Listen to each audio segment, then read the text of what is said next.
दिल्ली में G20 की बड़ी बैठक पर दुनिया भर की निगाहें टिकी हैं। दिल्ली से संदेश पूरी दुनिया को दिया जा रहा है। एक साथ सभी बड़े देशों के नेता ये स्वीकार कर रहे हैं कि अब वक्त आपस में लड़ने का नहीं है, बल्कि मिलजुल कर समाधान ढूंढने का है। प्रधानमंत्री नरेंद्र मोदी ने भी अपने संबोधन से यही संदेश दिया।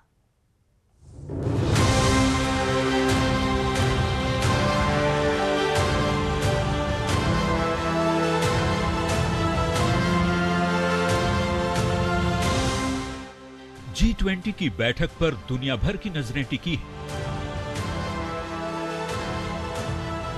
America, Britain, Japan, Germany, France जैसी महाशक्तियों के प्रतिनिधि देश के प्रधानमंत्री नरेंद्र मोदी से हाथ मिलाकर दुनिया को संदेश दे रहे हैं कि अब वक्त बदल चुका है। दुनिया में तेजी से तरक्की और आर्थिक ऊंचाई को छूने वाला भारत इस बार के G20 की अध्यक्षता कर रहा है।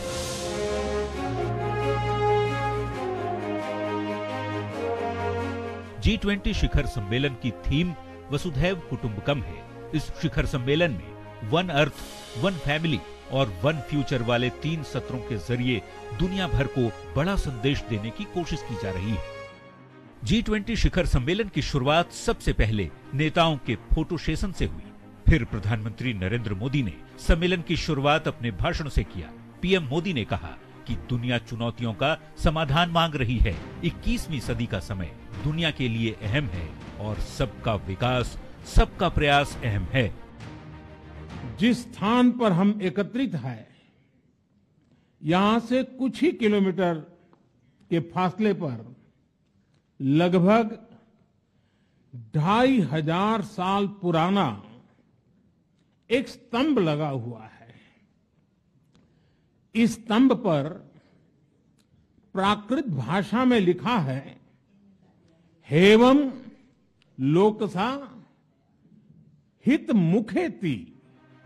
कोरोना के बाद युद्ध से आपसी विश्वास पर आए संकट का भी प्रधानमंत्री ने जिक्र किया। पूरी दुनिया से ग्लोबल ट्रस्ट डेफिसिट को विश्वास और भरोसे में बदलने की अपील की।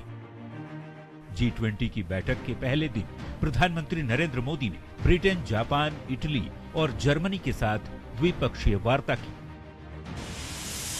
इससे पहले शुक्रवार को अमेरिका के राष्ट्रपति जो बाइडेन के साथ प्रधानमंत्री आवास 7 लोक कल्याण मार्ग पर पीएम मोदी ने द्विपक्षीय वार्ता की। इस दौरान AI और रक्षा सहित कई मुद्दों पर दोनों देशों के बीच सहमति भी बनी।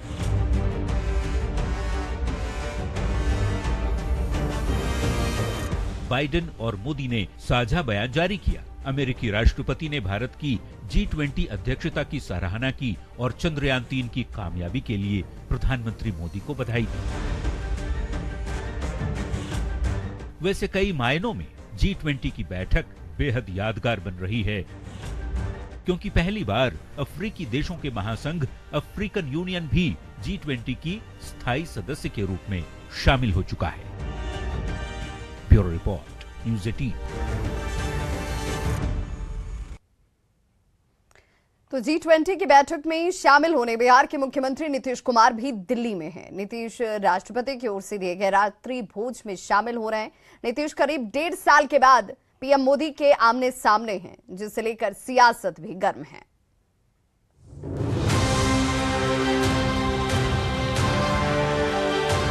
दिल्ली का भारत मंडपम, जहां पर दुनिया के 20 सबसे शक्तिशाली देशों के नेताओं का जमावड़ा लगा है।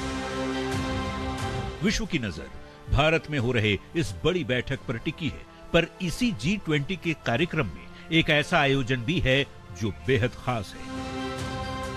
राष्ट्रपति द्रौपदी मुर्मू ने शनिवार की रात देश के सभी राज्यों के मुख्यमंत्रियों को रात्रि भोज के लिए आमंत्रित किया है। दिल्ली की डिनर पार्टी उसी भारत मंडपम में हो रही है, जहां G20 का शिखर सम्मेलन हो रहा है। इस डिनर पार्टी में बिहार के मुख्यमंत्री नीतीश कुमार भी शामिल हो रहे हैं। दिल्ली पहुंचे नीतीश की मुलाकात प्रधानमंत्री नरेंद्र मोदी से भी आमने सामने होगी। G20 का सम्मेलन पे बोल रहे G20 का सम्मेलन पे बोल रहे अरसे बाद नीतीश कुमार पीएम मोदी के आमने सामने होंगे। इसे लेकर पहले से चल रही सियासी बयानबाजी के बीच जेडीयू के बिहार अध्यक्ष उमेश कुशवाहा ने कहा है कि राष्ट्रपति के भोज में सीएम नीतीश के शामिल होने पर कोई सियासत नहीं होनी चाहिए। सीएम राष्ट्रपति के आमंत्रण पर ही दिल्ली गए हैं। ये तो राष्ट्रपति का ये तो परंपरा है, राष्ट्रपति भोज पर आयोजन करते हैं, ये परंपरा है। इसको राजनीतिक चेहरे के रूप में, उसको दूसरे रूप में नहीं लेना है।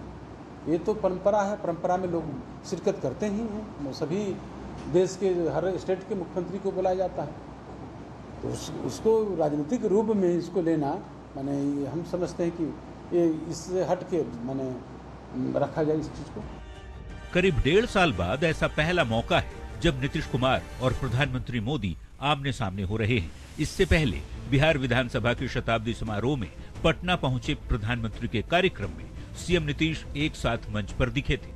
हालांकि तब नीतीश बीजेपी के साथ बिहार की सत्ता चला रहे थे, लेकिन अब तस्वीर बदल चुकी है और नीतीश महागठबंधन के साथ सरकार चला रहे हैं और नीतीश मोदी की इसी मुलाकात के बहाने सियासत गर्म है। Bureau report, news 18। तो G20 की बैठक पर दुनिया भर की निगाहें टिकी हुई हैं। विश्व की महाशक्ति अमेरिका के राष्ट्रपति इस सम्मेलन की तारीफ कर चुके हैं, पर बिहार सरकार के समाज कल्याण मंत्री मदन सहनी को यह लगता है कि ऐसे आयोजन समय की बर्बादी होती है और पीएम मोदी देश के सबसे असफल प्रधानमंत्री में शुमार हैं। सहनी के इसी बयान पर अब सियासत बेहद गर्म है। G20 का सम्मेलन हो या ये विदेश जाते हो, ये अपना समय तो बर्बाद करते ही हैं, देश का भी समय बर्बाद कर रहे हैं। ये बयान है बिहार सरकार के समाज कल्याण मंत्री मदन सहनी का। सहनी जेडीयू के सीनियर लीडर हैं। उन्हीं के नेता यानी मुख्यमंत्री नीतीश कुमार खुद डिनर पार्टी में शामिल होने दिल्ली गए हैं, पर सहनी कह रहे हैं कि दिल्ली में आयोजित G20 समिट कार्यक्रम समय की बर्बादी है। मदन सहनी यही नहीं रुके, कह दिया कि प्रधानमंत्री नरेंद्र मोदी देश के सबसे असफल पीएम। क्या कुछ सहनी ने कहा, पूरी बात फिर से सुनो। अभी तक तो माननीय प्रधानमंत्री जी सिर्फ देश और विदेश घूमते रहे, फायदा के नाम पर तो हम लोग जीरो समझते हैं। उनका जो अगर हम लोग आकलन करें 9 साल का, तो हमको नहीं लगता है कि वो अब तक जितने भी देश में प्रधानमंत्री हुए हैं उससे सबसे ज़्यादा विफल प्रधानमंत्री का अगर सूची तैयार होगा तो ये सबसे निचले पैदान पर रहेंगे। इसलिए हम लोग को लगता है कि G20 का सम्मेलन हो या ये विदेश जाते हो, ये अपना समय तो बर्बाद करते ही हैं, देश का भी समय बर्बाद कर रहे हैं। मंत्री मदन सहनी के बयान पर बीजेपी ने कड़ा ऐतराज जताते हुए जेडीयू नेता की सोच पर सवाल खड़े किए हैं।